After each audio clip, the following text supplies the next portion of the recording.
ইসলামী bank news top 10। ত্রয়োদশ সংসদ নির্বাচনের রোডম্যাপ ঘোষণা। রোজার আগেই নির্বাচন, ভোটের 60 দিন আগে তফসিল ঘোষণা।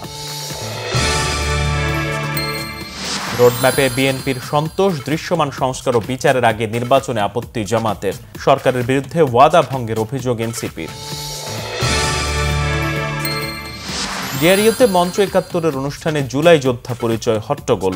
সাবেক মন্ত্রী লতিফ সিদ্দিক সহ কয়েকজনকে তুলে দেয়া হলো পুলিশের হাতে। ডাকসু নির্বাচন, ছাত্র দলের ইশতেহার ঘোষণা। শিক্ষা ও গবেষণায় গুরুত্ব, নানা অভিযোগ শিবির ও বৈষম্য বিরোধী প্রার্থীদের। ডাকসু নির্বাচনে সেনা সদস্য মোতায়েনের কোনো পরিকল্পনা নেই জানিয়েছে আইএসপিআর। সব প্রকৌশল বিশ্ববিদ্যালয় কমপ্লিট শাটডাউন চালিয়ে যাওয়ার ঘোষণা। শিক্ষার্থীদের দাবি নিষ্পত্তিতে 14 সদস্যের কমিটি গঠন।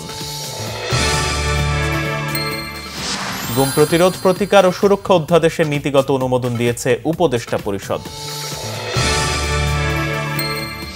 বেঁচে থাকতে ছেলের হত্যাকারীদের বিচার দেখে যাওয়ার আকুতি জানিয়েছেন আবু সাঈদের বাবা। চীনের থিয়েনচিনে সাংহাই কোঅপারেশন শীর্ষ সম্মেলনে অংশ নেবে ভারত, রাশিয়া ও চীন সহ 20 দেশের নেতারা।